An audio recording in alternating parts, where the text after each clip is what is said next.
l'idée, c'est de rassembler un bon nombre de personnes qui ont envie de faire la démarche, de changer cette habitude dans leur vie.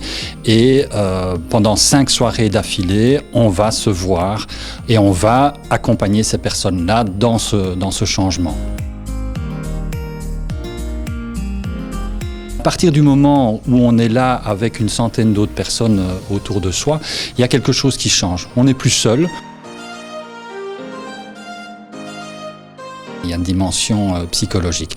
Et ça, je crois que c'est important d'en comprendre un petit peu les subtilités pour pouvoir aussi, pas seulement arrêter de fumer, mais rester non-fumeur.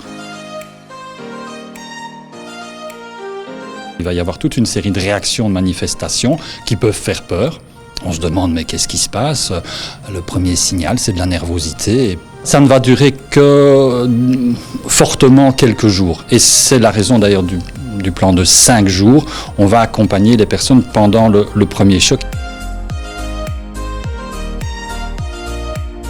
Le moment où le réveil sonne, le moment où on rentre dans la voiture, le moment où on décroche le téléphone.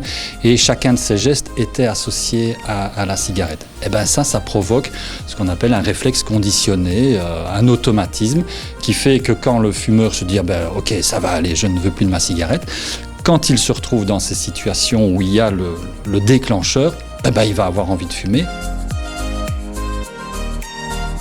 Le conseil que je donnerais, moi, c'est de dire il faut faire le test. Il faut faire la démarche et beaucoup disent « je m'étais fait des fausses idées, je croyais que ça allait être beaucoup plus difficile que ça ».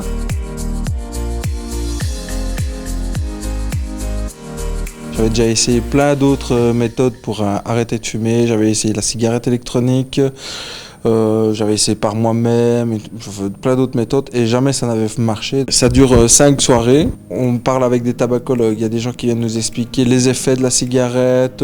Le premier soir, on jette notre paquet de cigarettes, donc on fait le geste et on est tous là, on est tous dans le même bateau, on est tous avec les mêmes manques, le sevrage en cours et le fait qu'on soit tous pareils, ça aide. Et puis il y a plein de petites astuces qui permettent de combattre l'envie de cigarette.